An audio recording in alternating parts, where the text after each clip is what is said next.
안녕하세요 여러분, 성공합시다. 우리가 지금 성막 구조에 대해서 하나하나 알아가고 있는데요. 여러분 재미있으신가요?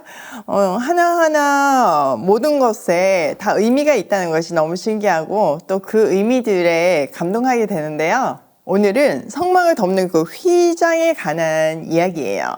성막은 거의 텐트라고 생각하시면 되는데요. 그걸 이렇게 씌우는 그 천에 대한 이야기죠. 성막을 덮는 휘장은요, 4가지로 구분되는데요. 첫 번째는 가늘게 꼰 모실실로 짠 천이고요. 두 번째는 염소털 가죽, 세 번째는 숫양의 가죽, 네 번째는 돌고래 가죽이에요. 각각의 덮개에는 상징하는 의미들이 있는데 하나씩 살펴보도록 할게요. 1절, 열폭으로 성막을 만들어라. 그 천은 가늘게 꼰 모실실과 청색 실과 자주색 실과 홍색 실로 그룹을 정교하게 수놓아 짠 것이라야 한다. 자, 열폭으로 성막을 만들래요. 그 천은 가늘게 짠 모실실과 청색 실과 자주색 실과 홍색 실로 그룹들을 정교하게 수놓아 짜래요. 자, 가늘게 꼰 모실실, 이건 흰색이죠. 이것은 하나님의 마음을 상징하고 있고요. 그리고 청색은 그리스도, 자주색은 왕의 색깔이고 홍색은 보혈을 상징해요. 그러니까 이 천 역시 그리스도를 상징한다고 볼 수 있어요. 자, 2절. 각 폭의 길이는 28자로 하고 너비는 넉자로 하되 폭마다 그 치수를 모두 갖게 하여야 한다. 먼저 5폭을 옆으로 나란히 이어 한 벌을 만들고 또 다른 5폭도 옆으로 나란히 이어 한 벌을 만들어야 한다. 자, 각 폭을 28자로 하고요. 너비는 넉자로 짜는데 각 폭이 같아야 한대요.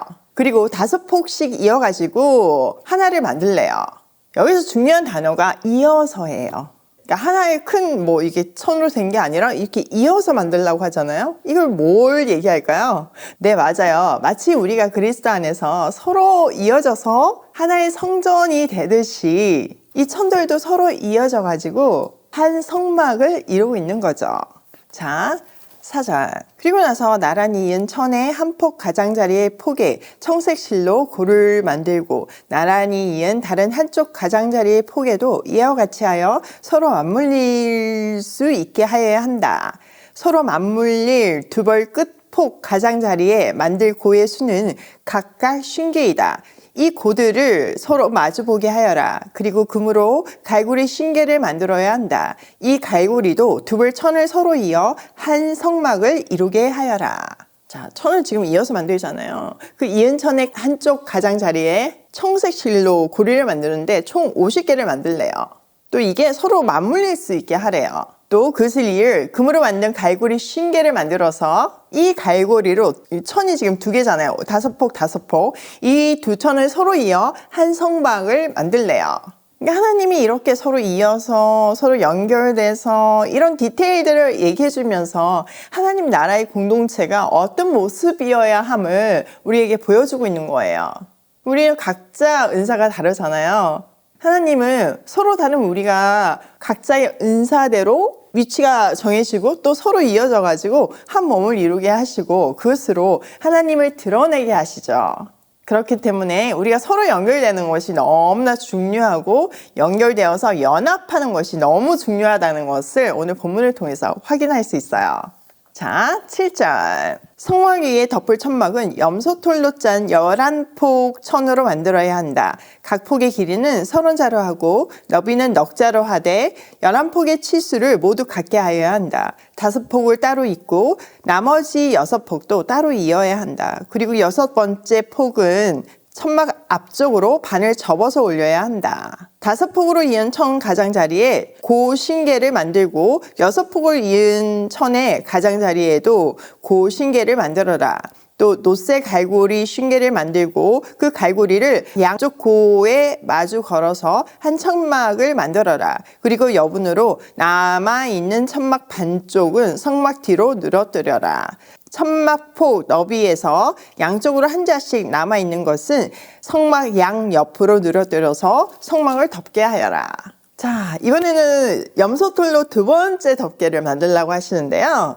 염소는요, 희생을 의미해요. 희생 제물로 염소를 많이 사용했잖아요. 자, 이번에는 5폭, 6폭을 만들래요. 앞에서는 5폭, 5폭이잖아요. 왜일까요?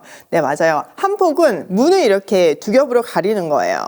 그래서 하나는 이렇게 접어 놓으라고 그랬잖아요. 그러니까 빛이 성막 안에 들어가지 않게끔 이렇게 두 겹으로 하라는 뜻이죠.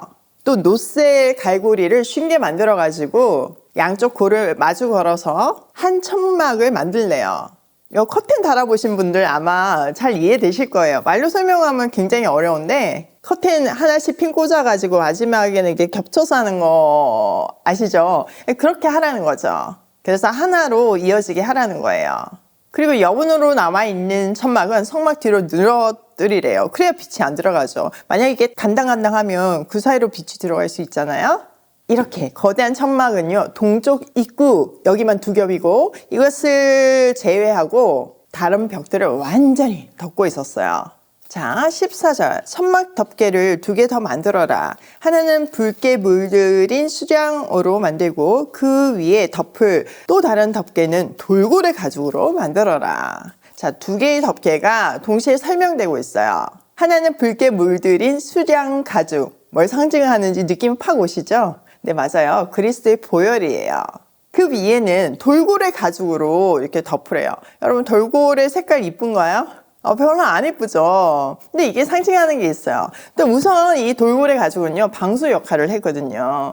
비가 많이 오지 않은 지역이었지만 이슬이 밤에 내렸으니까 그걸 방수하는 역할을 했어요. 또 돌고래 색깔은 거의 회색인데 그걸 말렸으니까 더 안 이쁘죠, 사실은. 이 안 예쁜 색깔은 이사야 53장에 묘사되고 있는 고난받는 종을 떠올려요. 멸시받고 고운 모양도 없고 겉으로 봐서는 흠모할 것이 하나도 없는 이 땅에서의 그리스도를 상징하고 있는 거죠. 자, 성막을 이제 겉에서부터 다시 한번 살펴보면요. 맨 겉에는 돌고래 가죽. 그건 뭘 상징한다고요? 네, 이 땅에서는 정말 볼품도 없고 눈에 띌 것도 없고 흠모할 것도 없고 고운 모양도 없는 이 땅에서의 그리스도의 모습을 상징하고 있어요. 그 안에는 그리스도의 보혈을 상징하는 붉은 수량 가죽이 있고 그 안에는 제물 대신 그리스도를 상징하는 염소털로 된 휘장이죠. 그 안에는 4가지 색으로 그리스도를 상징한 천이 있었어요. 마치 속죄판 위에 두 그룹처럼 그룹이 수놓아져 있었어요. 그 천 안에는 하나님의 임재를 상징하는 성소가 있고 그 성소의 가장 핵심 공간은 지성소이고 지성소 중에서도 언약궤 위에 제물의 피를 붓는 속죄판이 가장 중요하다고 했잖아요. 그 속죄판이 있어요. 그러므로 이 성막 그림을 통해서 우리 인생은 항상 그리스도에게 초점을 맞추고 살아야 한다는 것을 보여주고 있는 거죠. 자, 오늘 내용을 우리 삶에 한번 적용을 해보면요. 첫 번째, 모든 것이 그리스도를 상징하고 있다. 우리 삶에서 그리스도 없는 삶은 상상할 수도 없고 있을 수도 없어요. 그것은 흑암과 같은 인생이고 갈 길을 알지 못하는 정말 세상에 떠도는 인생인 거죠. 우리의 모든 삶의 모양이 그리스도를 반사해내기를 소원해요. 두 번째, 우리 시선을 그리스도께 고정시킬 때 세상에서 승리할 수 있다. 이 성막의 핵심에 들어가 보니까 뭐가 있어요? 속죄판이 있잖아요. 그 속죄판이 상징하는 거가 그리스도의 보혈이고 그리스도의 대속의 죽음이잖아요. 우리가 그 그리스도께, 우리를 살리신 그리스도께 시선을 고정할 때 우리는 어떤 일에도 넉넉히 이길 수 있는 거예요. 세 번째, 이 땅에서 4가지 덮개의 기능을 하고 살자. 이 모든 물건들, 모든 장식들, 이런 것들이 다 그리스도를 상징하고 있잖아요. 의미가 있잖아요. 그 모든 것이 그리스도를 가리키고 있어요. 이렇게. 여기 그리스도가 있습니다. 그리스도의 의미는 이것입니다. 그리스도의 삶은 이것입니다. 이렇게 표현하고 있잖아요. 마찬가지예요. 우리 삶의 그 모든 것이 뭘 가리키고 있어야 된다고요? 그리스도예요. 그리스도를 가리키는 기능을 하고 살아야 하는 거죠. 오늘도 시선을 예수 그리스도께 고정시키고 그리스도를 보여내는 하루가 되길 소원하며 고고싱해요.